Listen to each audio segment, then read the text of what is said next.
Vicente también es el director de la web Tu Suerte. Publica todos los años un anuario que tiene fama internacional y ahora pues está envuelto en unos proyectos que supongo que él hablará de ellos, unos proyectos audiovisuales que estoy seguro que van a dar mucho que hablar.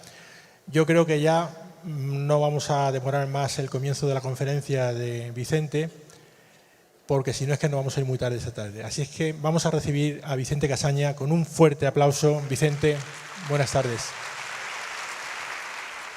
Gracias por haber venido y espero que lo pasemos bien. Tengo una buena noticia para todos y es que todos tenemos un cielo interior y ese es el que nos espera. Pero antes de hablar de este tema, antes de hablar de si el cielo nos espera y por qué y qué significa esto, yo os voy a proponer un viaje.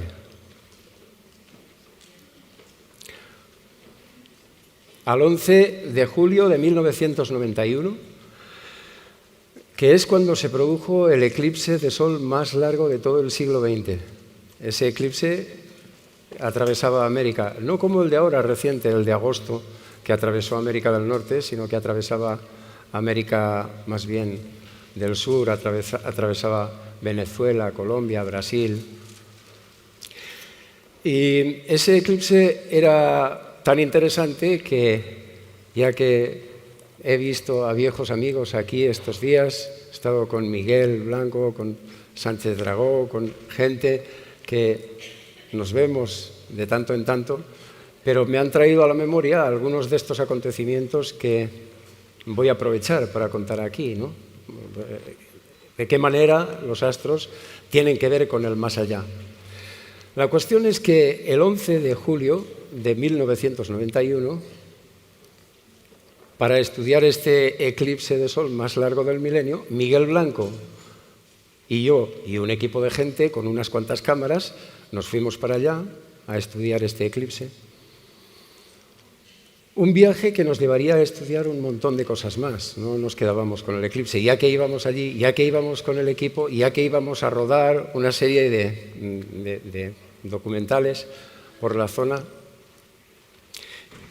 pues aprovechamos para visitar las pirámides de Teotihuacán, estudiar la orientación de las pirámides del Sol y la Luna. Estuvimos con algunas tribus del Orinoco, del Amazonas. Estuvimos estudiando una serie de cosas que nos interesaban muchísimo, pero uno de los puntos calientes de aquel viaje era estudiar el vudú. El vudú resulta que para la mayor parte de gente, o como normalmente lo conoce la gente, es que es como una religión. La gente cree que el vudú es esto de muñequitos y tú me caes mal y yo le pincho y te va a doler ahí en los riñones, ¿no? Y creen que es algo para hacer el mal, en parte porque algunos, de una manera interesada, han intentado que el vudú se vea así, se lea de este modo. Allí estuvimos viendo un montón de cosas y desde luego nos dimos cuenta que el vudú no tiene nada que ver con esto. Estuvimos viendo cómo vive aquella gente, estuvimos viendo las tumbas. A la gente la tienen enterrada delante de sus casas y tienen allí sus cruces, sus cosas, hacen sus rituales con sus muertos. Y esos son los famosos zombies, esos que por la noche se levantan y viven entre el mundo de los vivos y de los muertos. Existe esa creencia y algunos están absolutamente convencidos de que es así, ¿no? Yo no voy a deciros si es verdad o mentira, porque yo no vi a nadie correr por allí ni levantarse de la tumba y tal, ¿no? Pero la cuestión es que vimos cosas sumamente interesantes. Cuando asistimos a los rituales de vudú,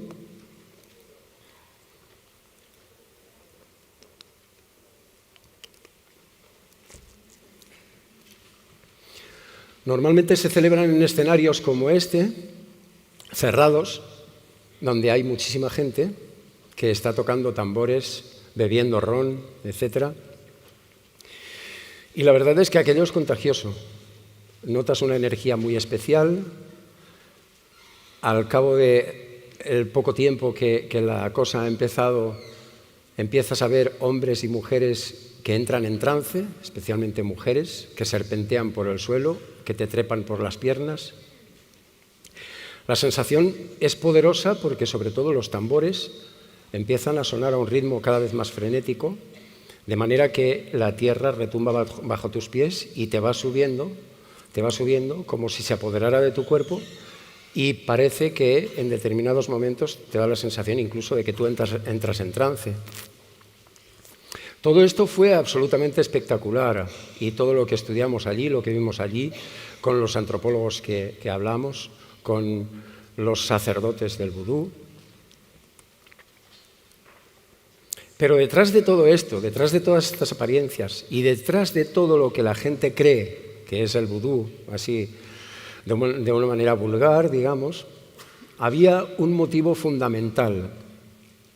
Y el motivo fundamental es que el vudú es una religión sincrética, una religión que combina cultos cristianos con cultos animistas africanos. Y esta religión, a lo que aspira, o el último objetivo, es que cuando los haitianos mueren, sus almas, al desprenderse de esos cuerpos, viajarán por la Vía Láctea para volver a África, de donde fueron sustraídos violentamente para convertirlos en esclavos y vivir allí para siempre. Bueno, esto es muy interesante porque empieza a situarnos un poco en el tema de la importancia de la Vía Láctea, qué importancia tiene la Vía Láctea para la creencia en el más allá, una creencia que no es exclusiva de los haitianos, una creencia en la que participan los celtas o muchos otros pueblos, igual que los vikingos creen que se van al Valhalla al morir. Pues casi todas las doctrinas espirituales importantes de la antigüedad creen que de alguna manera nuestras almas proceden de regiones sidéreas o etéreas, como lo quieras llamar, y que al morir y al desprenderse del cuerpo vuelven al hogar, vuelven a casa, vuelven a las estrellas. Nuestras almas vuelven ahí. Esto es lo que ocurre, por ejemplo, con la doctrina de Platón, de los esenios, la cábala y un largo etcétera. Es decir, no es una creencia aislada. Os ponía este ejemplo gráfico del vudú porque me acordé ayer precisamente con el programa de Miguel, al empezar a hablar y recordarme viajes así, pues creía que venía muy a cuento para hacer esta introducción, ¿no? Es una de las aventuras que hemos vivido Miguel y yo por diferentes partes del mundo, pero que me resultó muy curioso, ¿no? Porque siempre nos gusta estudiar diferentes culturas, diferentes creencias, diferentes posturas, y a mí personalmente, sobre todo, siempre que tenga que ver algo con las estrellas, con el cosmos, con el zodiaco, con la astrología, lógicamente, ¿no? Esta cuestión que estamos hablando ahora de la Vía Láctea, de cómo las almas están o provienen de las estrellas y vuelven a ellas cuando se separan del cuerpo a la muerte, es lo que ya decían de alguna manera también los evangelios apócrifos. Y ya sabéis el debate que ha habido sobre los evangelios apócrifos, pero ellos dicen una cosa muy interesante, y es que nuestras almas están atrapadas en las esferas planetarias hasta después de la muerte. Y esto es curioso porque de una manera u otra todo el mundo viene a decir lo mismo. Platón, los esenios, la cábala, los evangelios apócrifos, hasta el propio Dante. Dante, cuando escribe la Divina Comedia, en esos 3 maravillosos capítulos, el infierno, el purgatorio y el cielo, ¿no? ¿Qué sería lo otro? Escribe 3 capítulos porque todo lo hace en base al 3, que es la divinidad, probablemente porque él era Géminis y él tenía una debilidad importante por la astrología, Dante. Pero la cuestión es que cuando él escribe cómo salir de las esferas para llegar al cielo después de escapar del infierno y del purgatorio, dice también lo mismo que dicen, o de otra manera, lo mismo que dicen toda esta gente, lo mismo que dicen los evangelios apócrifos. Y dice que para escapar definitivamente o para superar todas, porque al final son etapas evolutivas y siempre te hablan de tu propia vida, ¿no? Todo lo que es trascendente en realidad nos está hablando al espíritu. Y el espíritu es lo que somos en esencia, somos materia astral encarnada en una experiencia temporal, pero somos seres espirituales y seres de luz, lógicamente, ¿no? Todos tenemos un cielo interior dentro. Y Dante dice que para pasar las esferas hay que pasarlas todas por un orden determinado.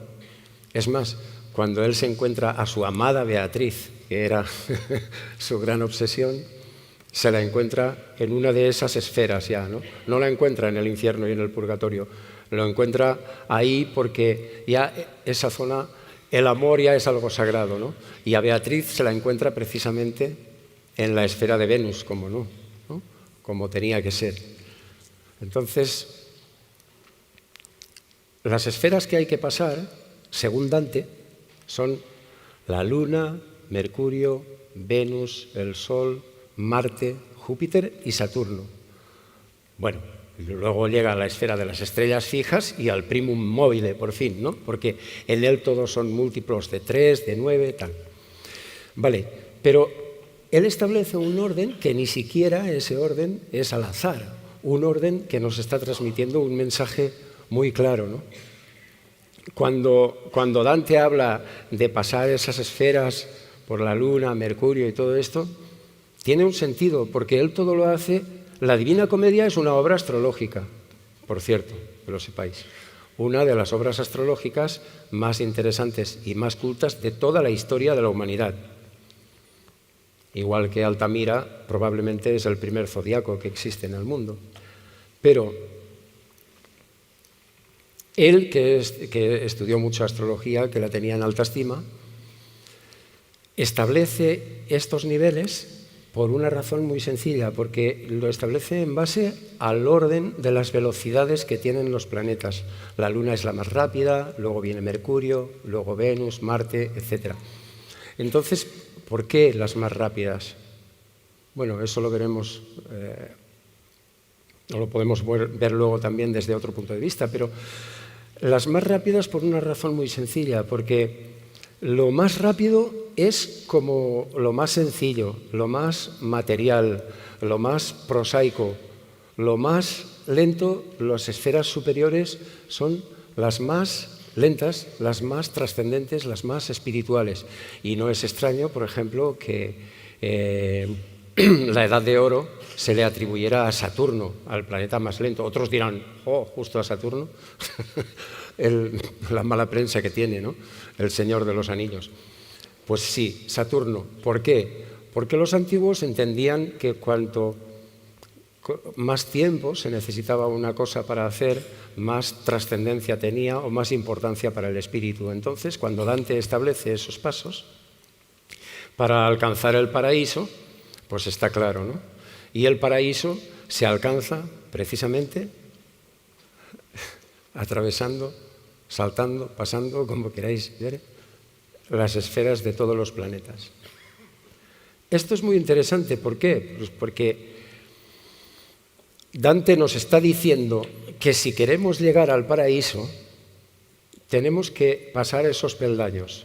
Y la astrología es eso. La astrología te enseña que, lejos de ese prejuicio o de esa lectura básica que se suele hacer, que Escorpio me cae mal, que Leo me cae bien y este tipo de cosas, que los planetas, que son los verdaderos protagonistas más que los signos del zodiaco, los planetas te dan pistas para la evolución personal y para una vida feliz y armoniosa aquí en la Tierra. A lo mejor el más allá está en el más acá. Hay muchos ejemplos de esto. Hay muchos ejemplos de cómo los planetas nos influyen, de cómo los planetas han marcado no solo la creencia en el más allá, sino que de alguna manera nos dan las pistas para vivir en el más acá. Mundo exterior, mundo interior, como es arriba, es abajo, y este viejo axioma hermético se repetiría hasta la saciedad, se ha repetido y se seguirá repitiendo hasta la saciedad, por supuesto.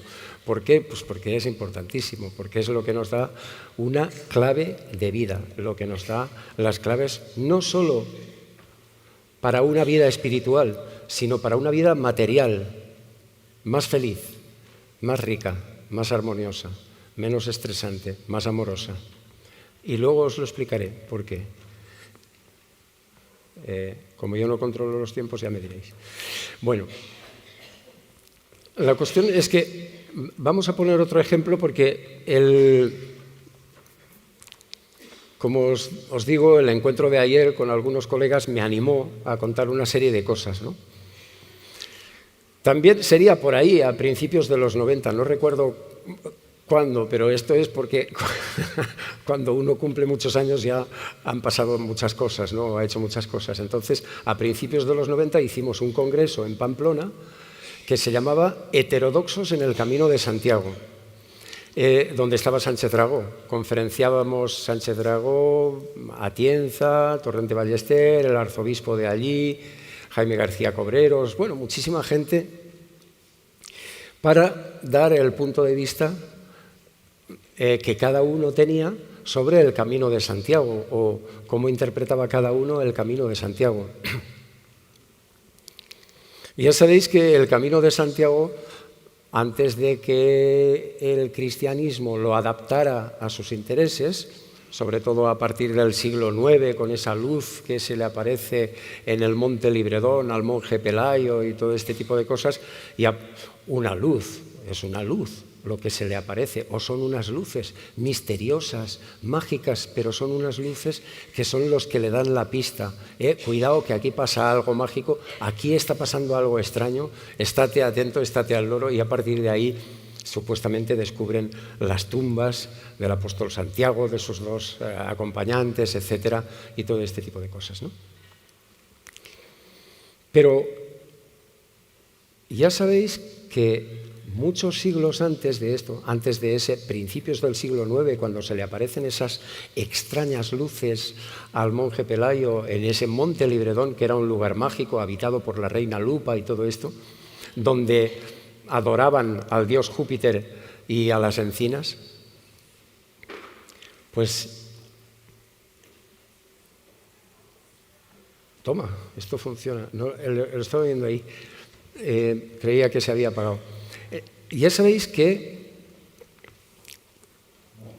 muchos siglos antes de esto, el Camino a Santiago ya existía. Existía de otra manera, existía de otro modo. El Camino de Santiago es el camino de las estrellas, ¿sí? ¿Y por qué es el camino de las estrellas? Lo de Santiago es... De hecho, a la Vía Láctea también se le llama, a partir de entonces, el Camino de Santiago, ¿no? Pero todos los cristianos siempre están haciendo una adaptación de cultos paganos, cultos mucho más antiguos, y en esta ocasión la hicieron del Camino de Santiago. Pero fijaros que el Camino de Santiago es muy poderoso para lo que estamos contando hoy y para entender por qué creemos en el más allá y por qué surgen estos cultos, ¿no? Y la creencia en la reencarnación y todas estas cuestiones. Esto deriva de dos aspectos fundamentales. Una, como hemos visto, la necesidad de esperanza. La necesidad de esperanza nos lleva a creer que hay un más allá. ¿Por qué? Porque vivimos una vida muy chunga.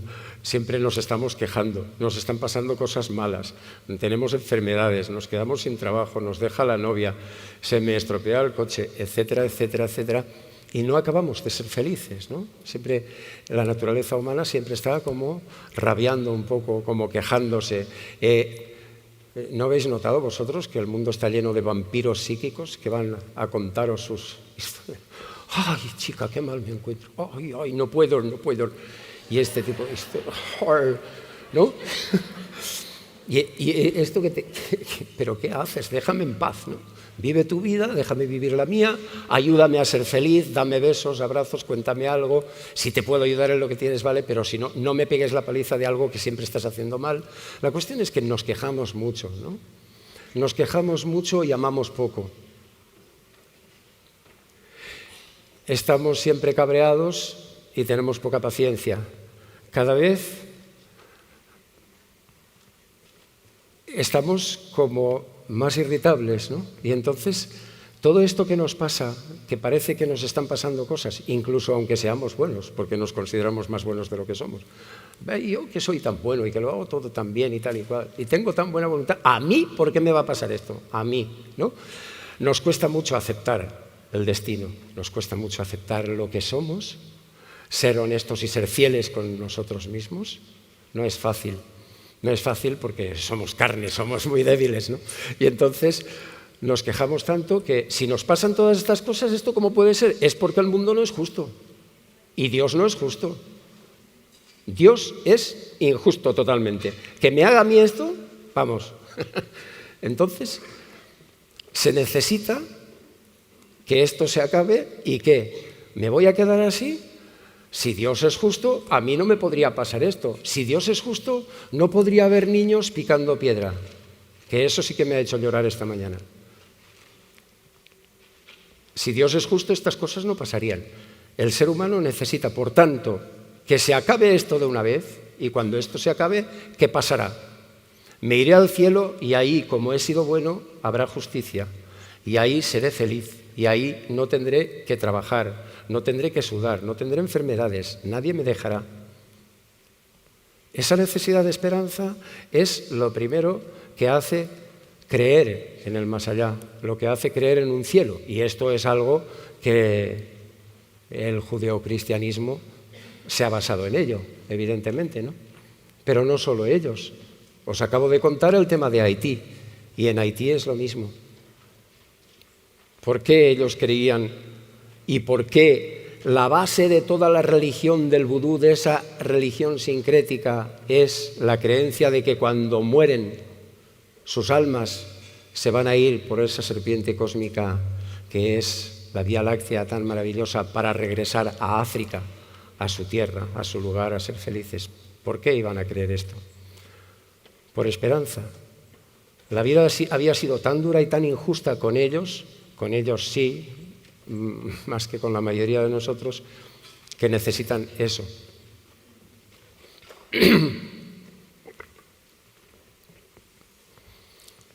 Vamos a hablar de cuál es el segundo motivo por el que creemos en el más allá.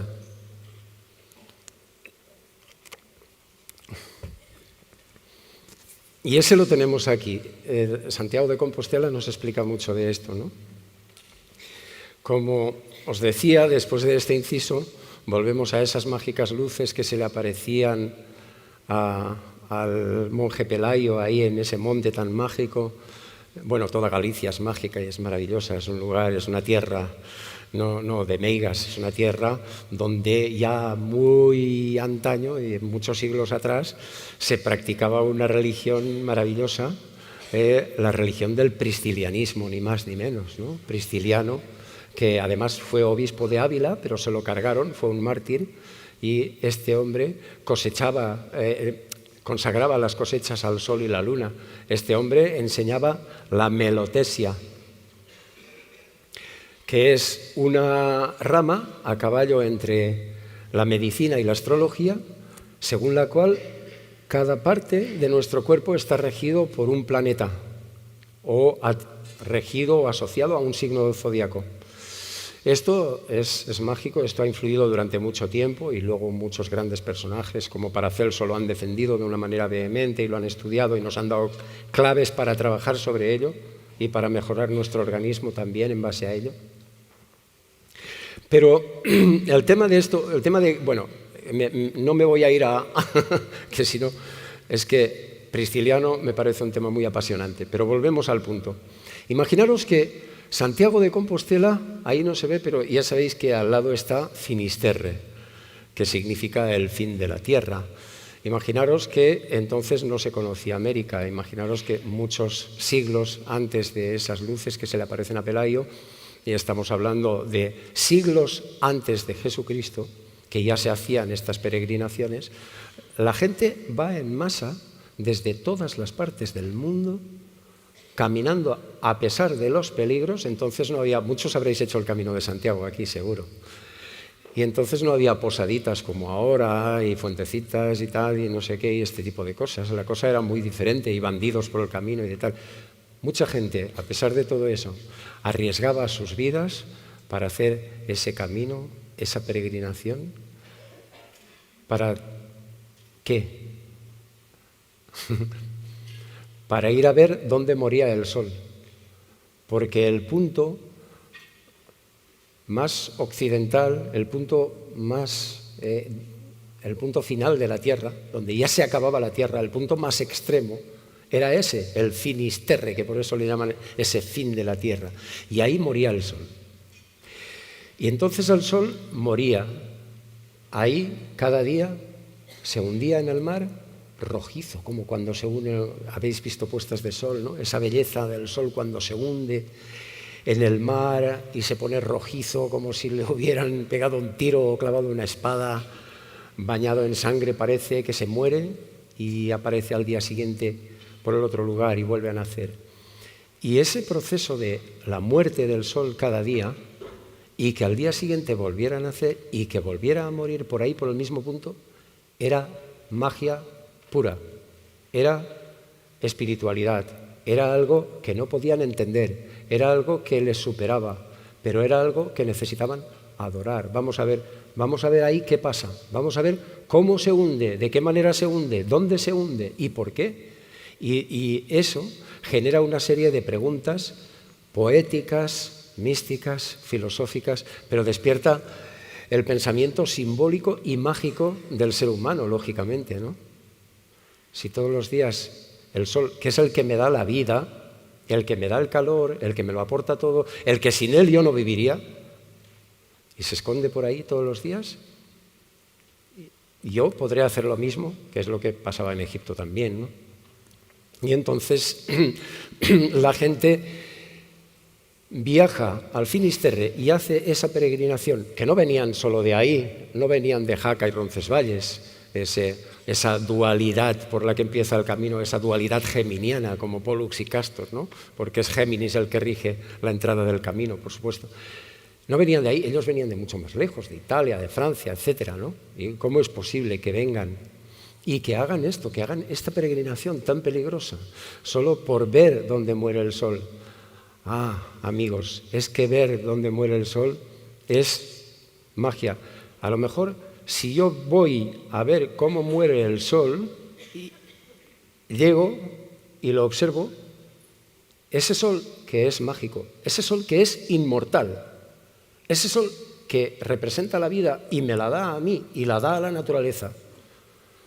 Si es capaz de hacer eso, a lo mejor yo voy y solo por verlo, por seguirlo, por observarlo, por hacerme devoto suyo, se me pega algo, ¿no?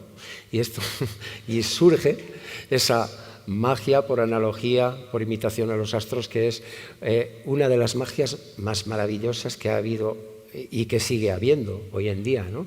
Y si vais a Egipto lo entenderéis muy bien, ¿no? Todo esto. Pero es una magia que va mucho más allá de observar y ver cómo muere el sol y de verlo salir. Esto es fundamental porque esta fascinación por la muerte y la posterior salida del sol es el segundo gran motivo por el que creemos en un más allá, por el que creemos que después de la muerte hay una nueva vida, porque creemos que hay un duat, como le llaman los egipcios, que si yo me voy allí, saldré renacido, me renovaré y volveré a nacer y no moriré. De alguna manera seré inmortal.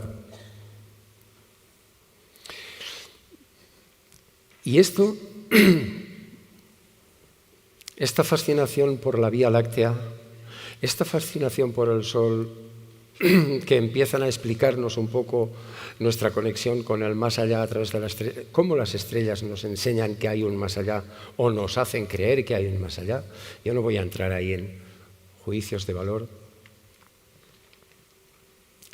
Empieza a cultivarse de una manera ya cada vez más cerebral también, más estructurada. Empieza a crearse la astrología. ¿Por qué? Porque el ser humano necesita observar qué pasa con todo esto, qué pasa con las estrellas, qué pasa con el sol, qué pasa cuando yo me muero, ¿dónde me voy? ¿Me voy al mismo lugar que se van estos? ¿Me voy al mismo lugar que se va el sol, que se va la luna? Todo este tipo de cosas empieza una observación sistemática y en torno al 3000 a.C.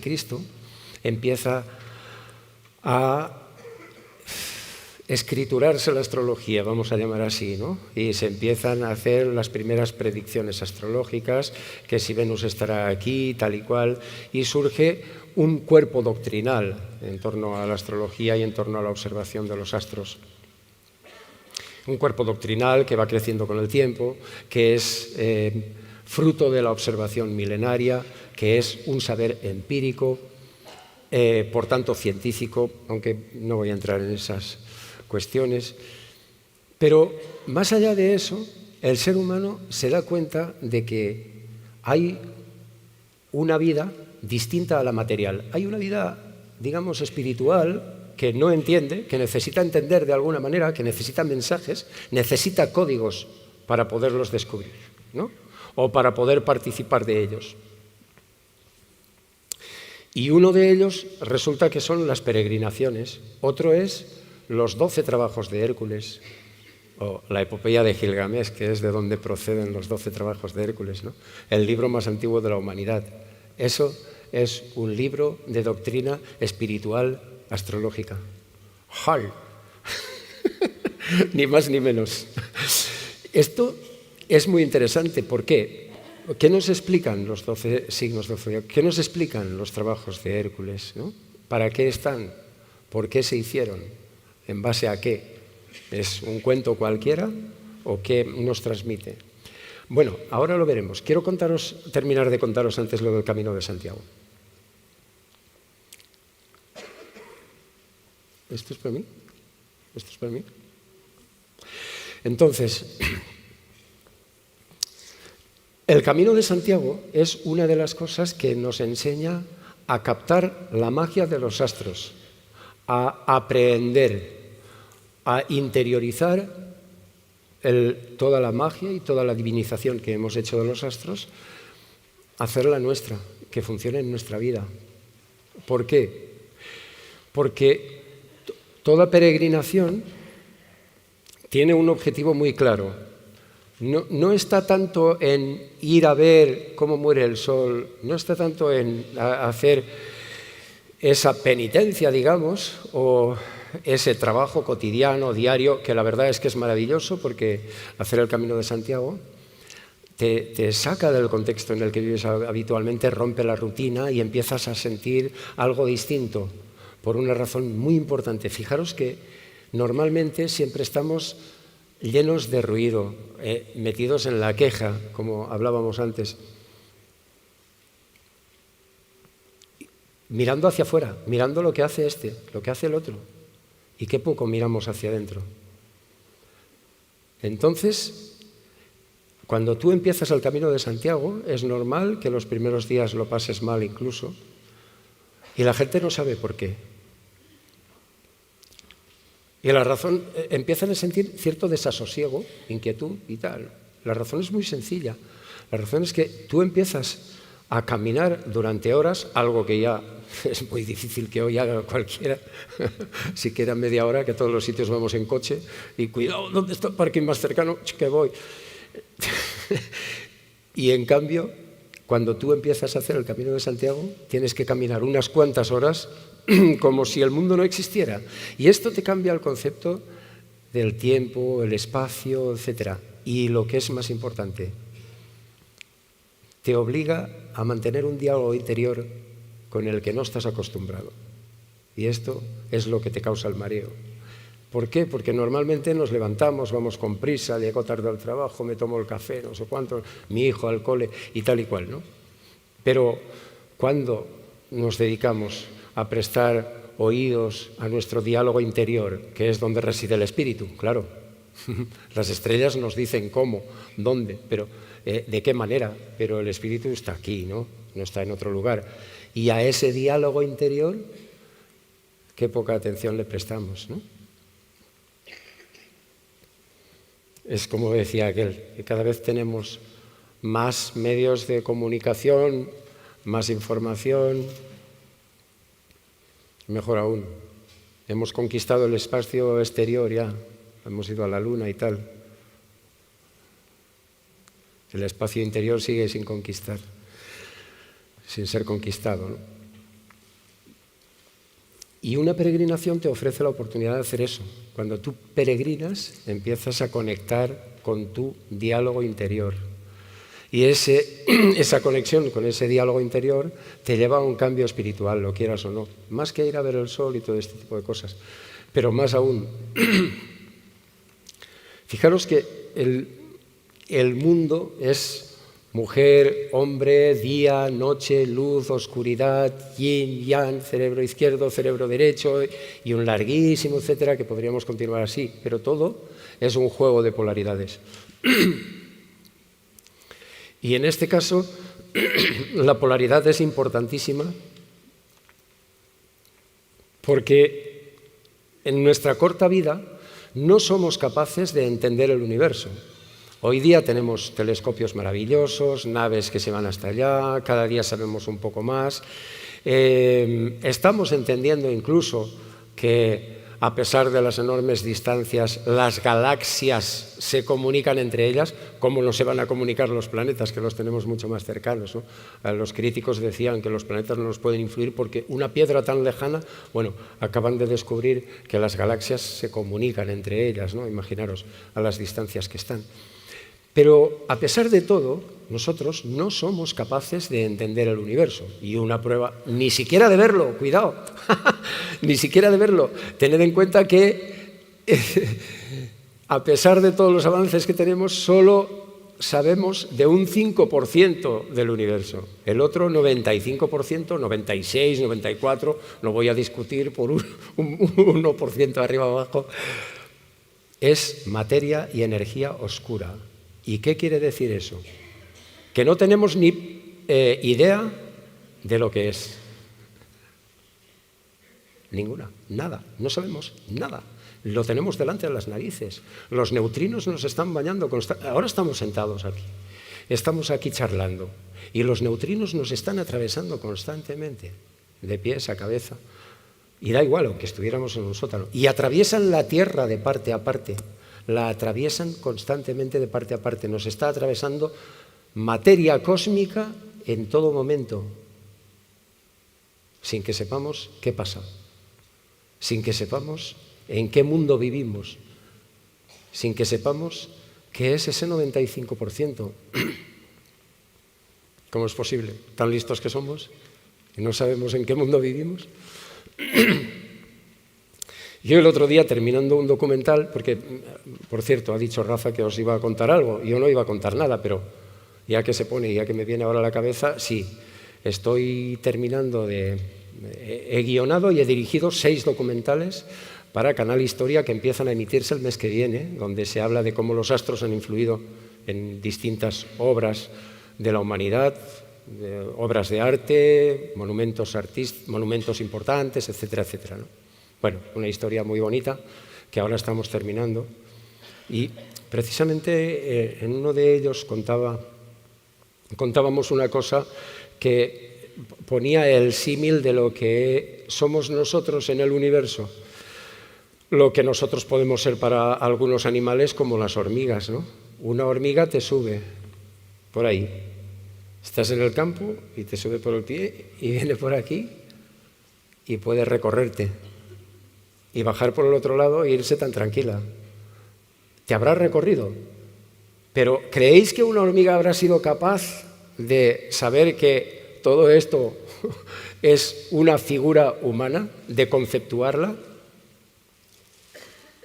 Evidentemente no. Sus cortas entendederas, su corta capacidad para leer el mundo tan grande, para una hormiga, no le da capacidad para ello. Y nosotros somos hormigas en el universo. Hemos visto, hemos mirado, analizamos, nos creemos sabios, descatalogamos a Plutón o lo calificamos de planeta enano. Vaya estupidez. Bueno, porque Plutón va a la suya. Plutón, el dios de los muertos, el dios del ave fénix, dice: tú haz lo que quieras. Hasta para eso manda, ¿no? Porque Plutón, según la mitología, era el planeta que vivía oculto bajo tierra y que no quería que le vieran nunca la cara, y que cuando salía a la superficie se ponía una máscara, una careta. Y esto es una jugada del destino, esto es una jugada del... Los propios mitos han dicho: tú bórrame del mapa que yo no quiero estar ahí, ¿no? Yo quiero ir de incógnito, como es Plutón.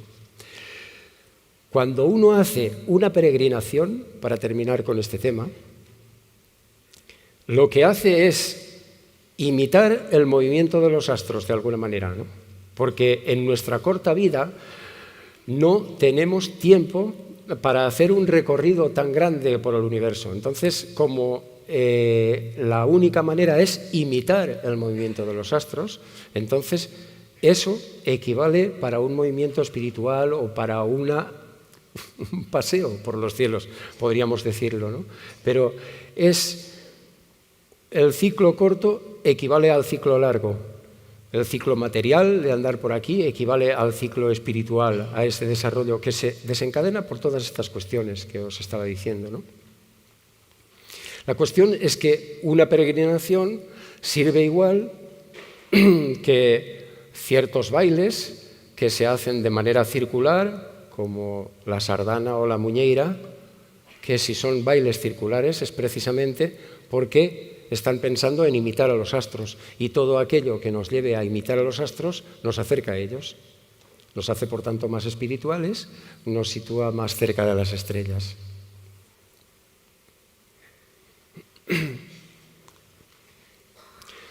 Otro tema sería hablar de los 12 trabajos de Hércules, evidentemente. Cada signo del zodiaco representa un peldaño en la evolución espiritual.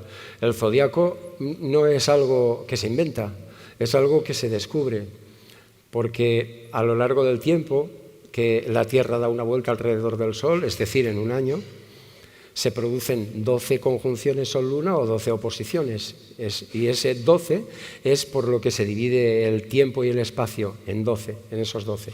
Pero cada uno de esos 12 tiene una misión. Igual que los 12 trabajos de Hércules tienen una misión, los 12 signos del zodiaco tienen una misión. Si uno quiere enfocar la astrología desde un punto de vista espiritual, lo que tiene que hacer es quitarse el velo del prejuicio, porque hemos logrado descomponer el átomo, pero no los prejuicios, y en lugar de decir qué signo me cae bien y qué signo me cae mal y todo esto, empezar a decir: ¿y yo qué puedo aprender de Aries? ¿Y qué puedo aprender de Tauro? ¿Y qué puedo aprender? Así es como me gusta enseñarle a mis alumnos la astrología, ¿no? Porque es una manera de ser más completos. Si yo hago un camino evolutivo, me quito el prejuicio, sé que tengo que aprender de todo el mundo y nunca dejamos de aprender. A eso hemos venido aquí, ¿no? A aprender algo. Y entonces es muy bonito, porque cada signo del zodiaco no es que Aries, el que es Aries es así o el que es Tauro es así, no. El que es Aries pertenece a un arquetipo Aries, el que es Tauro pertenece a un arquetipo Tauro. ¿Y qué dice eso? Un arquetipo, hay muchas maneras de desarrollarlo y muchas maneras de trabajarlo, ¿no? Pero el que pertenezcas a un determinado arquetipo no te condena a ser de una determinada manera. Es más, todos los arquetipos zodiacales, igual que los planetas, tienen su luz y su sombra. ¿Hacia qué lado te inclinas tú, ¿no?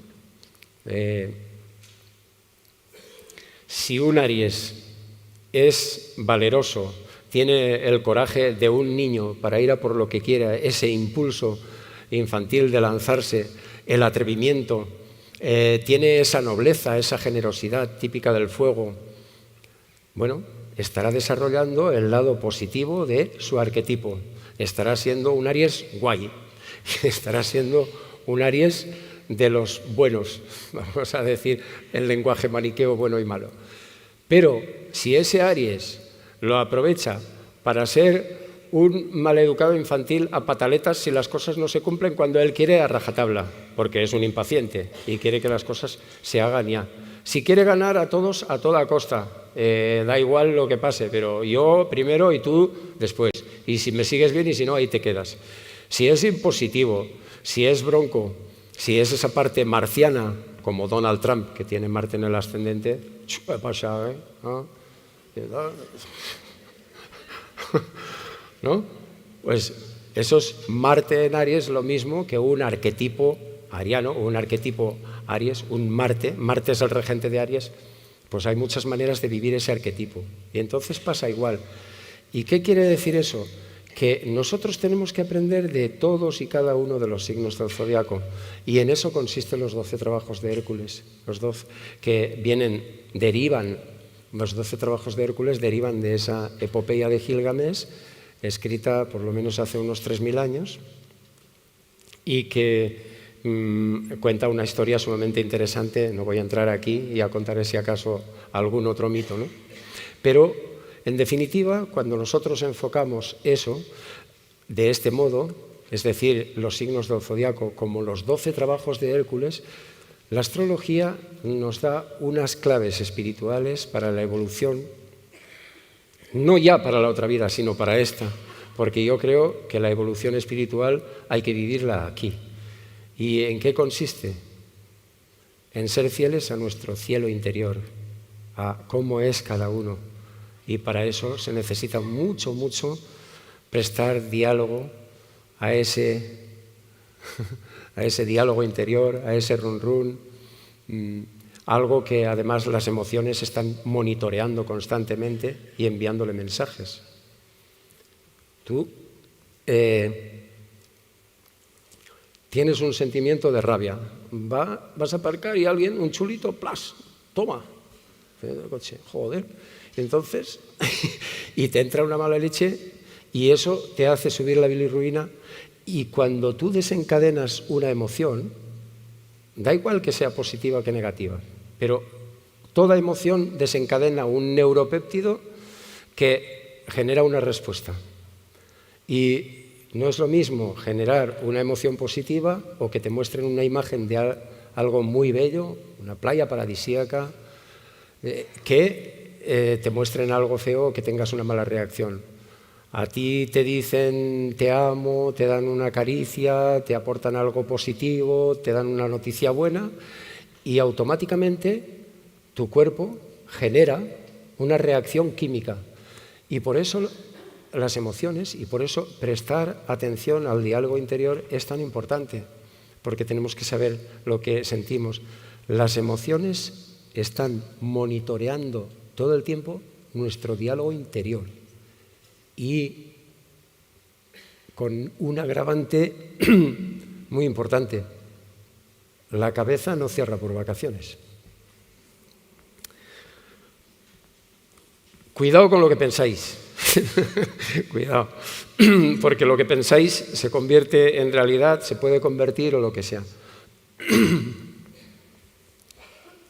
Esto ya os lo he contado.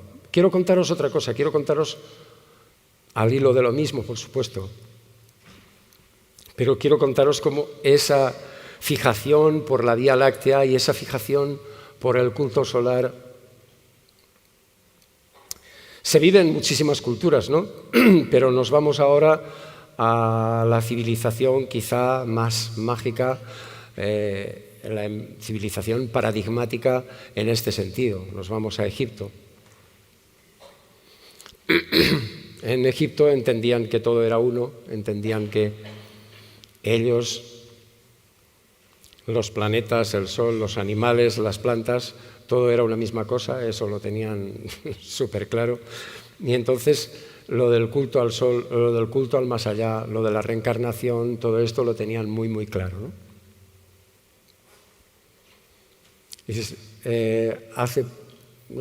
La última vez que estuve allí fue precisamente con Miguel también, hará unos 2-3 años, unos 2 años hace, estuvimos viendo Perdón, un segundito.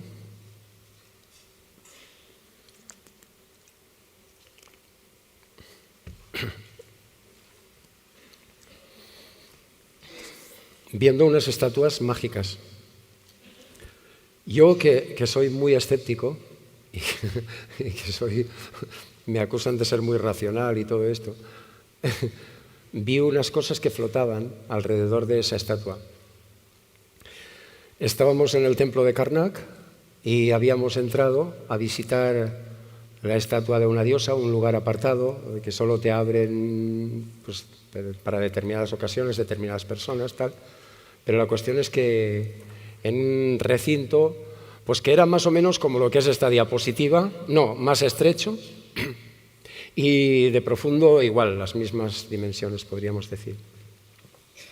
Allí en una esquina del templo de Karnak estaba la diosa Sekhmet, una estatua de aproximadamente 2 metros, 2,20 metros, 2,5, piedra negra, una diosa en figura femenina, desnuda, con cabeza de leona, con un disco solar arriba.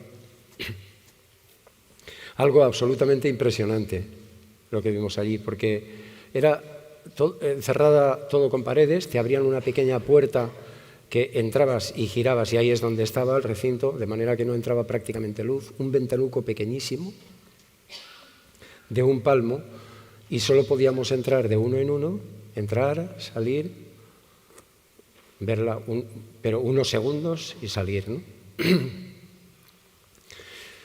Cuando me toca a mí, entro y con todo lo escéptico que soy, me acerco, la saludo y le dije, me encanta tu energía, vengo a desearte lo mejor y estoy feliz de haberte conocido. Cuando me fui, como se hace en estos sitios, pues me fui caminando hacia atrás para no darle la espalda y cuando ya estaba en la puerta, ya iba a dar el último paso, de los pies de la diosa empiezan a salir unas cositas hacia arriba, unas lucecitas. Yo me froté los ojos y dije, bueno, yo nunca me he mareado, nunca me he caído, ¿qué me está pasando? Vuelvo a mirar y seguía viendo no solo lo mismo, sino que aquello iba increciendo. Y entonces salgo y les dije, oye, aquí no estoy viendo nada raro, ahí dentro me ha pasado algo muy extraño. Se creían que les estaba tomando el pelo. Por cierto, venía Jesús Callejo también. Estaba Jesús Callejo, Miguel Blanco y otros. Y periodistas la mayoría. Y entonces entramos todos, le pedimos permiso a los guardas para le explicamos lo que pasaba. Entramos todos y aquello empezó, bueno, siguió tal y como estaba, como saliendo unas lucecitas blancas y lo filmamos y está filmado. O sea, nos quedamos impresionadísimos. ¿Por qué os cuento esta historia? Porque cuando nos fuimos por la noche a cenar en la embajada, a cenar con unos expertos arqueólogos que están con una excavación allí, que acababan de hacer unos descubrimientos importantísimos, por allí cerca del Valle de los Reyes y tal, les contamos lo que había pasado. Y el arqueólogo principal, un tío que lleva muchísimos años en esto, decenios, no le sorprendió lo más mínimo. Dijo, eso es normal. A nosotros nos pasa muchísimas veces cuando desenterramos estatuas de aquí en Egipto. Le preguntamos por qué. Y él dijo que las enterraban con unos rituales mágicos y que esos rituales mágicos, pues de alguna manera, aparecían o surgían en determinados momentos y según a quién, cómo, en qué circunstancias. La cuestión es que no sabemos cómo hacían esta historia, pero hasta qué punto llevaban la magia a los egipcios es absolutamente impresionante. Hasta qué punto la llevaban al más allá, no solo en sus enterramientos, en sus momificaciones, en sus creencias, sino incluso para sus edificios, por supuesto, perfectamente orientados a las estrellas, para esculturas que las enterraban de forma mágica para que un día recuperaran el poder o se defendieran según lo que fuera. La cuestión es que era algo que nos impresionó muchísimo, pero no es de extrañar. Tú vas a Egipto y te encuentras, por ejemplo, este mapa, ellos lo del culto al sol y lo del culto a la Vía Láctea lo tienen muy claro. Por ejemplo, el río Nilo para ellos es la Vía Láctea, ¿sí? Y como tal lo conciben, ¿eh? El río Nilo para los egipcios es la Vía Láctea. Y la derecha, por donde sale el sol sale por el este, se pone por el oeste, ¿no? Entonces sale por ahí, se viene por aquí. Entonces ellos tienen muy claramente establecida una división. En la parte de la derecha del Nilo, por donde sale el sol, construyeron los templos de vida. Y en la parte de la izquierda, por donde muere el sol, construyeron todos los templos de muerte. Dendera, Abidos, las propias pirámides, templos funerarios están ahí. Si ellos hacen eso es por un motivo importantísimo, y es porque para ellos el sol es sagrado y ellos deben respetar esa sacralidad y esa divinización del sol, y lo respetan hasta tal punto como esto. El Valle de los Reyes, donde están enterrados todos los reyes, por supuesto, también a este lado izquierdo, por donde se pone el sol.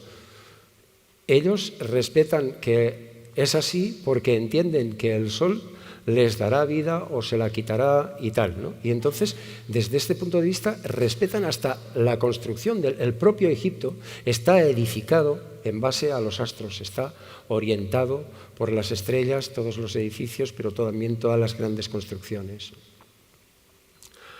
Ahí ellos creían que ascendían a las estrellas, sobre todo los faraones. El texto de las pirámides es un texto antiquísimo que no es un libro. El texto de las pirámides es una recopilación de cosas de aquí y de allá, pero es algo que tiene muchísimo tiempo, que tiene aproximadamente unos 4.000 y pico, 4.500 años aproximadamente. Pero ellos ya tenían muy claro, ya entonces decían frases como esta: yo asciendo al cielo entre las estrellas imperecederas, mi hermana es Sotis, mi guía es la estrella matutina y ellas me toman de la mano. Sotis es Isis. Isis es... ¿Qué son las estrellas imperecederas? Para ellos había unas constelaciones que son las que siempre se veían, como la Osa Mayor, por ejemplo, ¿no? Y esas constelaciones son a los que ellos llamaban las estrellas imperecederas. Y ahí es donde iba el faraón cuando moría. Se situaba entre las estrellas imperecederas. Sotis es Isis, que, a ver, si hablamos más de... Antes de hablaros de esto, este tema es muy interesante porque también vincula la momificación a determinadas constelaciones. Todo lo que hacían los egipcios tenía que ver con las estrellas, con las constelaciones, con el cielo, por supuesto, ¿no? Pero, ¿quién es Isis? Esa que el texto de las pirámides dice Sotis, ¿no? Isis es, ni más ni menos, la gran diosa, ya sabéis, el mito Isis-Osiris, Osiris un dios femenino masculino, y Isis una diosa que es la estrella Sirio. Y la estrella Sirio, ¿por qué la divinizan? Por algo muy importante, porque cuando la estrella Sirio aparece por el este, justo antes de la salida del sol, eso quiere decir que el Nilo se inunda y que por tanto trae la fertilidad, la fecundación y la vida. Aseguraba la estrella Isis, la estrella Sirio, quiero decir, y por tanto la diosa Isis, que es la que se asoció a Sirio, que se representa con una estrella de 5 puntas, la asociaron a la fertilidad, la prosperidad, la vida, el orden en la vida, y por supuesto la adoraron. Más aún, sabéis que los procesos de momificación empleaban 70 días, ¿verdad? Estaban 70 días para momificar a un faraón. Pero esa cifra no era gratis, no se la inventaban. Era una cifra que les marcaban también las estrellas. La propia Isis, la estrella, la propia Sirio, la propia Sirio, que es la estrella que marca la inundación del Nilo, que es la que trae la vida, la que representa la fertilidad, la que representa todo para Egipto y la que marca el calendario también. Esa estrella desaparece en un momento dado porque cuando el Sol está recorriendo el cielo va acercándose a unas estrellas y separándose de otras, ¿verdad? Cuando el Sol está ahí arriba, todas las estrellas que hay cerca del cielo, que hay cerca del Sol, en ese momento son invisibles, porque el Sol no las deja ver. Entonces hay un tiempo que tú no puedes estar viendo siempre las mismas estrellas, hay un tiempo que ciertas estrellas no son visibles, ¿no? Entonces, cuando el Sol se separe de ahí, esas estrellas ya se podrán ver otra vez. Esto es lo que ocurría con Sirio. Cuando el Sol la alcanzaba para dejarla invisible, para que no se pudiera ver, porque Sirio estaba muy cerca del Sol, porque el Sol la alcanzaba, estaba 70 días invisible, hasta que volvía a aparecer. Volvía a aparecer 70 días después, por el horizonte este, justo antes del amanecer, justo antes de la salida del Sol, para anunciar la inundación del Nilo, para anunciar la vida, para traer la vida a la tierra. Era normal que los procesos de momificación emplearan 70 días en ello. Toda la vida de los egipcios y la muerte gira en torno a las estrellas y gira en torno a las constelaciones, ¿no? De hecho, el propio mito de Isis y Osiris tiene mucho que ver con ello, ¿no? Ya sabéis que Osiris es destruido, es destrozado, es partido en 14 pedazos por Set, que es el malo de la película, y lo reparte por diferentes partes de Egipto. Isis se va a buscarlo en compañía de su hermana y lo buscan, encuentran los 14 pedazos, reconstruyen la figura de Osiris según el mito. Solo le faltaba el pene.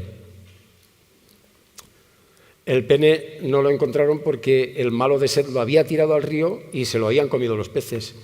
Y dicen que por eso los egipcios no quieren comer pescado. Entonces, la jugada es que reconstruyen la figura de Osiris y luego construyen un pene de oro.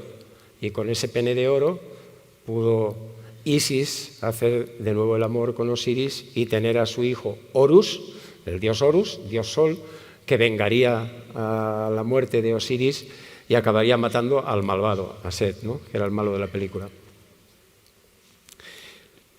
Ojo, los mitos son reales.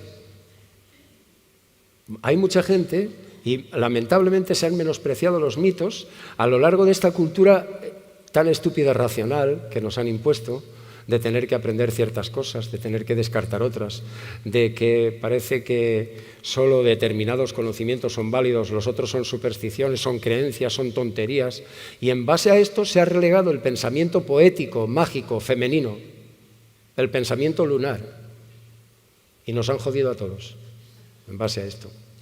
Y esto hay que recuperarlo. El mito es algo que estamos viviendo todos cada día y se renueva constantemente. Y cuando uno no encuentra ese mito, no sabe adaptarlo a su diálogo interior y a su propio desarrollo espiritual, ¿qué pasa? Que como pertenece al inconsciente colectivo y es algo que llevamos en las células, necesitamos vivirlo de alguna manera. Y entonces a lo mejor la mente se nos va a mirar gilipolleces de la tele que no tienen ningún sentido. Buscamos un mito distorsionado, falso, embustero, que nos destruye, que nos convierte en espectadores, pero no en protagonistas de nosotros mismos. El mito nos ofrece claves para el desarrollo espiritual, personal, intelectual, mental, para saber amar y saber vivir, para saber crecer y saber sufrir cuando toca. Y el mito nos enseña muchísimas cosas. Y todos estos mitos que han pasado como si fueran tonterías, cuentos, no, Los cuentos encierran grandes lecciones y los mitos del pasado grandísimas lecciones. Es una pena que se haya perdido.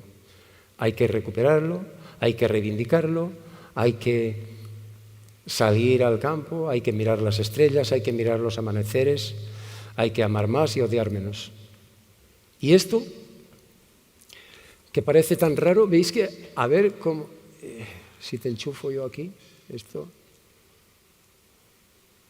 no va. Pero bueno, veis que estas dos figuras manejan una herramienta con una cosa negra curvada, aquí que sostiene entre las dos manos, que aquí también se ve, ¿no?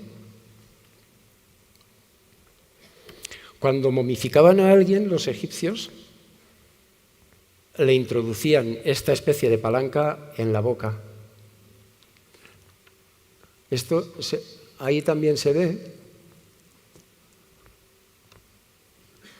Ah, ahora sí que va. ¿Lo veis? Esto es la ceremonia de la apertura de la boca. ¿Lo veis ahí? La ceremonia de la apertura de la boca era muy importante. Era clave. Tenían que dejarle todos los sentidos abiertos a quien momificara porque tenía que poder ver, comer, oír en su viaje al más allá. Pero esa cosa tan extraña también procede de las estrellas. Ellos hacen la llave esta para la ceremonia tan trascendental de la apertura de la boca copiando esta figura, la Osa Mayor, esa especie de cazuela de la Osa Mayor, porque ellos creen que si esa ceremonia de apertura se hace con una constelación, esa herramienta era como una constelación, entonces ese proceso de reencarnación será más efectivo. Por supuesto, la ceremonia de las estrellas, la ceremonia de la apertura de la boca es no solo una de las más importantes, sino que era absolutamente imprescindible, no podían dejar de hacerla y, por supuesto, que la Osa Mayor pertenecían a esas constelaciones o a esas estrellas que ellos llamaban las imperecederas, igual que pertenecía a Orión. Pero esto ya lo sabéis, ¿no? Ese alineamiento tan extraño que hay entre... al centro, las tres estrellas que corresponden al cinturón de Orión. Orión era Osiris, Sirio era Isis. Este matrimonio sagrado, ahí, los dos hijos de Nut, de la gran diosa que cubre el cielo, de la Vía Láctea, podríamos decir también. Y estas tres estrellas que constituyen el cinturón de la constelación de Orión, resulta que están no perfectamente alineadas, sino que hay dos más visibles, las dos de arriba, y la tercera un poco menos visible y está ligeramente desviada. Y esto sigue siendo un enigma, que ya describió Bobal, un enigma, pero lo cierto es que tanto las pirámides de Giza en Egipto como las pirámides de Teotihuacán están ligeramente desviadas. Hay dos más grandes y una más pequeña, y con el mismo alineamiento de las tres estrellas del cinturón de Orión. El tema es que todo lo que hacían los egipcios estaba absolutamente vinculado a las estrellas, las orientaciones, la división de la construcción del Nilo a la derecha, a la izquierda, todos los procesos de momificación, las estatuas que hacían y muchísimo más, ¿no? Y este ya es para nota. Ya sabéis que cuando descubren en la pirámide de Keops que esto es visto desde la cara este, ¿no? Esta pirámide. Fijaos, estas dos que hay aquí, Sirio, el cinturón de Orión. Un día descubren en esta pirámide que hay, desde la cámara de la reina, a la cámara mortuoria de la reina, hay un conducto de ventilación. Y que desde la cámara del rey, un poco más arriba, hay otro conducto de ventilación que siguen caminos prácticamente paralelos. Y dicen, esto eran conductos de ventilación para que no se estropeasen, tal y cual, y no sé qué. No. Si era bastante complicado hacer esas pirámides, ellos van y encima, yo os he dicho que Sirio era Isis, la diosa Isis. Orión era Osiris, el dios Osiris, ¿no? La cámara de la reina, esa rendija de ventilación, resulta que apunta exactamente a la estrella Sirio. Bueno, el cielo ya sabéis que el cielo estrellado, abovedado, va corriendo. Bueno, es la Tierra que va rotando, pero a nosotros nos da la impresión de que las estrellas se mueven así, desde el oeste al este, y entonces cuando pasan por ahí, justo, Sirio pasa por ese conducto de ventilación de la cámara de la reina. O sea, la estrella Isis, la diosa Isis, pasa por ahí. Mientras que el cinturón de Orión, de la constelación de Orión, y por lo tanto del dios Osiris, pasa por la cámara del rey. ¿Nos parece fascinante? Pruebas de que el más allá está conectado con las estrellas y con los astros por un tubo, por aquí, por allá, por todos los lados, ¿no? Bueno, como la diosa Nut que hay aquí. La cuestión es que, más allá de lo que digan todas las culturas, más allá de lo que piensen todas las creencias y de las cosas que estamos viendo, todos tenemos un cielo interior, ¿no? Y yo creo que ese cielo interior es algo que tenemos que entender de una manera. Esto es una carta astral, de la manera más clara posible, porque cuando yo digo que el cielo nos espera es porque creo que todos tenemos un cielo interior que es el que está esperando nuestra respuesta, nuestras actitudes para ese desarrollo, es decir, para ser fieles a nosotros mismos, para desarrollarnos y evolucionar aquí, ¿no? Y la astrología brinda una herramienta muy interesante para ello también. Más allá del mito de Hércules, de los 12 trabajos de Hércules, de todo este tipo de cuestiones, hay un tipo de astrología que es la astrología kármica, se llama.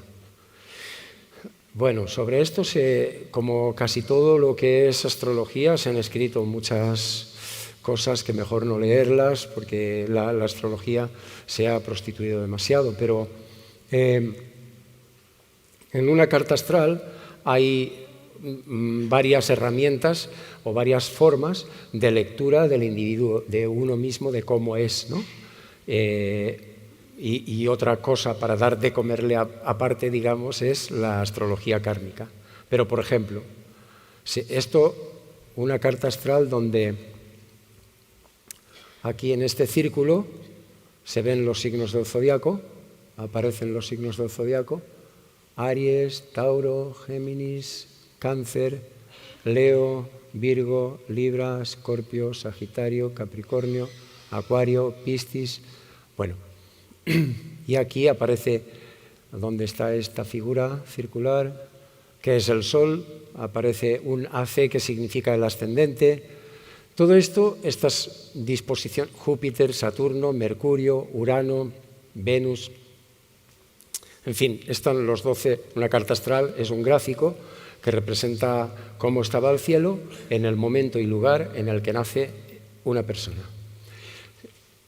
Y a raíz de ahí se infiere un carácter y un destino, es decir, hay unas tendencias, unos arquetipos que están en marcha y que cuanto tú mejor conozcas, más capacidad tendrás para llevarlo a lo positivo o a lo negativo, o para defenderte de ciertas cosas, pulir ciertos aspectos, potenciar otros, etc., ¿no? Cada uno de los planetas representa también un arquetipo. Por ejemplo, Venus representa la manera de amar, o Marte la capacidad de luchar por lo que queremos. Si yo en una carta astral conozco cómo tengo a Venus, sabré mejor, de una manera más consciente, cuál es mi manera de amar y de qué manera necesito que me traten, de qué tipo de relaciones quiero tener con los demás, qué tipo de relaciones amorosas, afectivas son las más adecuadas para mí, cómo reacciono, cómo me muevo en ese terreno. Si conozco a Marte, sabré, Marte es el rojo, ahí, pues sabré cómo es mi capacidad de lucha, cómo paso a por aquello que quiero conseguir en la vida, ¿no? Cada planeta me está dando unas claves de cómo me muevo y cómo necesito moverme en determinados ámbitos, ¿no? Esto es lo que te explica la carta astral. Por supuesto está el ascendente, porque los 3 puntos más importantes de una carta astral son el Sol, la Luna, que está justo ahí enfrente del Sol, eso es la Luna, que se ve ahí en Sagitario, está aquí está el Sol, eso es porque ha nacido en luna llena, y el ascendente, que es el signo, por eso se llama ascendente, que se levanta por el horizonte en el momento y lugar de nacimiento. El ascendente, el Sol y la Luna son como un trípode de una carta astral que representan los 3 puntos fundamentales de toda persona. El Sol porque representa lo que eres en esencia, la Luna porque representa cuáles son tus emociones, qué has captado del ámbito familiar, cómo funcionas a un nivel inconsciente, este tipo de cosas, y el ascendente porque representa el camino tuyo, la herramienta que mejor manejas en la vida, el cómo canalizas tus energías, por qué camino vas a desarrollarte personalmente o a conseguir las cosas que quieres. Esos 3 puntos son fundamentales, pero en fin, la carta astral es algo que tiene una amplísima interpretación y que nos habla de muchísimas cosas. Pero hay un aspecto clave para lo que hoy estamos tocando, que es esto de la astrología kármica. Y la astrología kármica se basa en una serie de puntos de la carta astral, ¿no?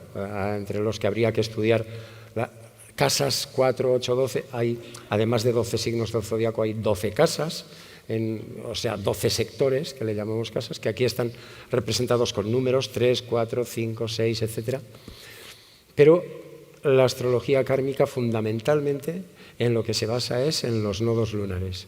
Los nodos lunares es esto que veis aquí, ahí, eso de ahí, que se ve en Capricornio, el nodo norte lunar y siempre en oposición el nodo sur lunar.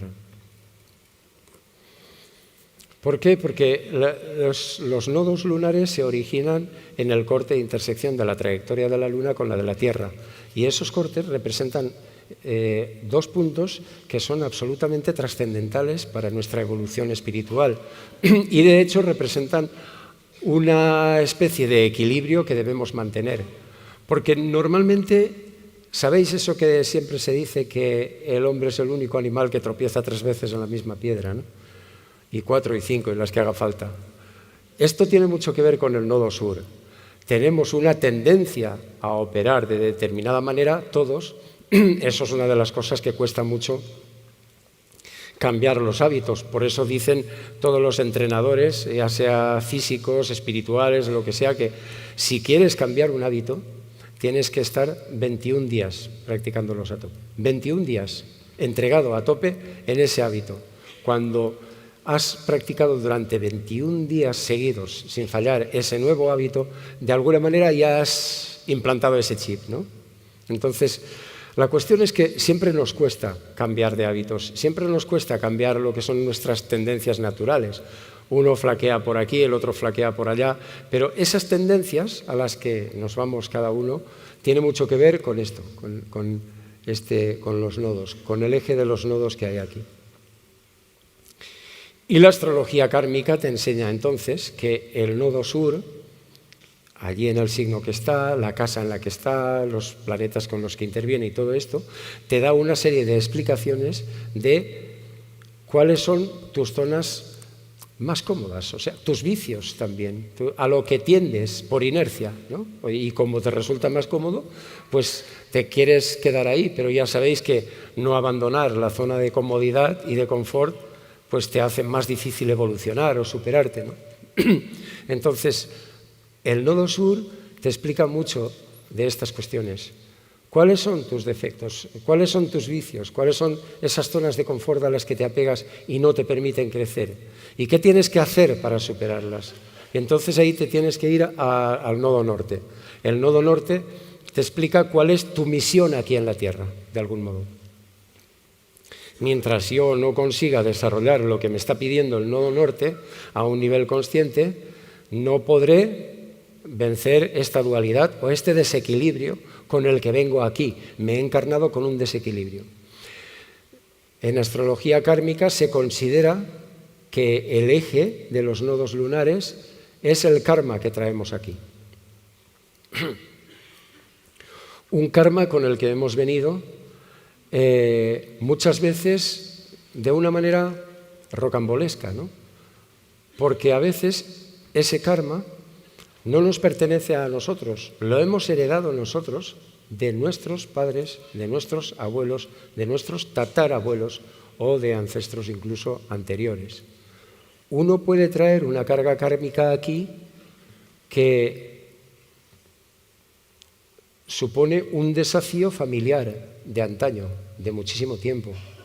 Esa carga kármica tú podrás entenderla mejor con los nodos, pero mientras no seas capaz de superarla, pues no solo sufrirás tú esa carga kármica que has heredado del pasado, de tu familia, de quien sea, a veces de la persona que menos te imaginas del pasado, de personas que crees que hacían lo mejor posible por tu familia, por tus padres y tal, y a lo mejor ha marcado ahí un vicio espiritual, pero los pecados espirituales de nuestras familias y de nuestros ancestros normalmente se transmiten por ahí, por los nodos lunares, por esas puertas espaciotemporales por donde se cuela ese karma de los antepasados. Uno, de alguna manera, no solo tiene la obligación de vencer este desequilibrio, de procurar tener controlados a esos dos por uno mismo, sino que de alguna manera se puede convertir en héroe también de su familia, en salvador, en rescatador, en la medida en que yo soy capaz de superar este desequilibrio de los nodos. No solo me libero de una carga kármica, sino que de alguna manera rompo ya para siempre este maleficio que arrastraba del pasado y ya no lo transmito a mis herederos y ya vivo más fluyendo con el universo, fluyendo con el mundo a partir de ahora. Estas cargas son muy puñeteras, son muy difíciles de entender a nivel consciente muchísimas veces.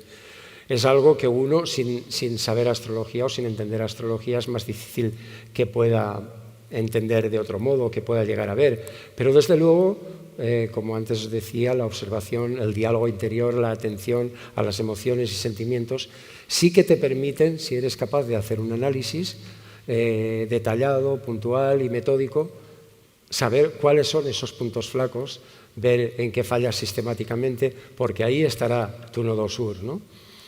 Es interesante también, por supuesto, hacer una especie de árbol genealógico, de pensar atrás qué te han podido transmitir o qué crees tú, ¿no?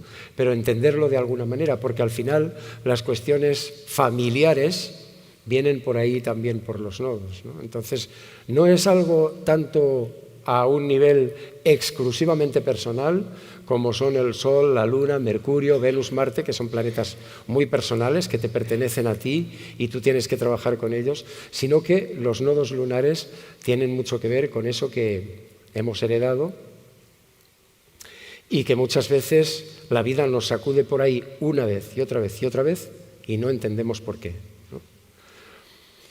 La astrología kármica, en cualquier caso, es una herramienta de evolución, una herramienta de sanación, como es toda la astrología en general. La astrología lo que nos permite es entender que venimos aquí con unos patrones del cielo, que eso de cómo es arriba es abajo es una gran verdad a través de la astrología, porque el pintar el cielo en ese momento de cuando hemos nacido nos está diciendo cómo nos ha hecho el cielo, de alguna manera.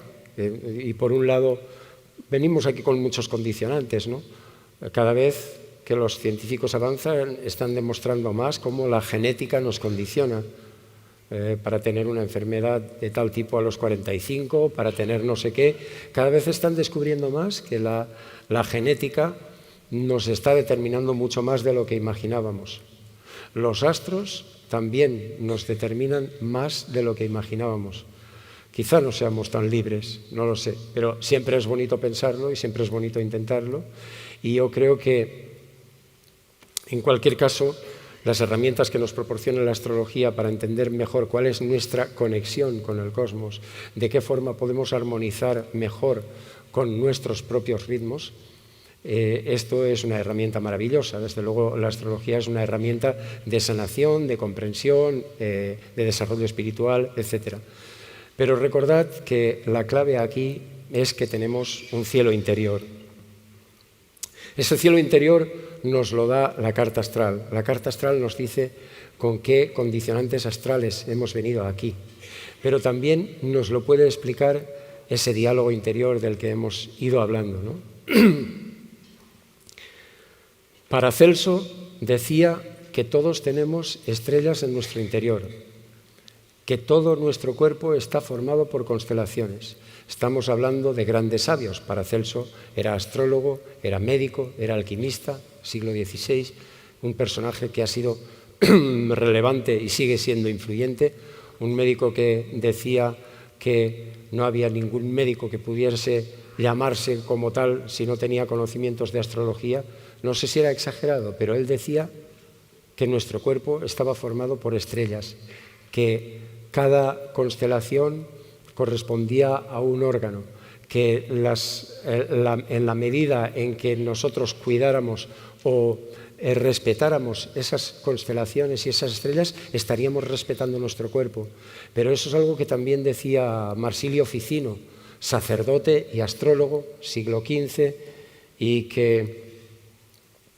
que trabajaba, un florentino, que trabajaba en ese maravilloso tiempo del Renacimiento, y él decía que cada parte de nuestro cuerpo correspondía a una estrella. Y la manera de potenciar eso era vivir en sintonía, vivir en armonía o imitar a los astros, ¿no? ¿Y cómo? Pues, por ejemplo, para él, salir a mirar al cielo, si tú quieres potenciar a tu Venus, salir a ver a Venus era una manera de potenciar a Venus. Salir a ver a Júpiter era una manera de potenciar a Júpiter. Es decir, conocer al cielo era una manera válida, pero también era otra. Al final hacía magia por analogía como los antiguos. Si te vistes de azul, pues estarás potenciando a Júpiter, que es el planeta de la fortuna.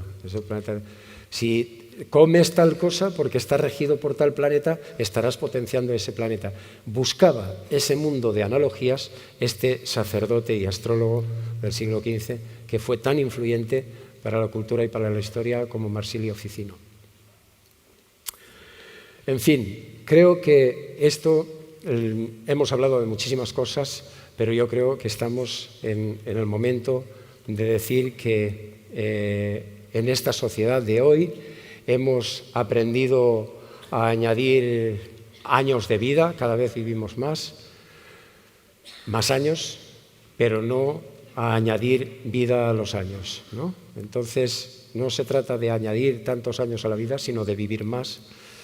No se trata tanto de conquistar espacios exteriores o mirar hacia el exterior, qué hace este y qué hace el otro, sino de ir a la conquista del interior.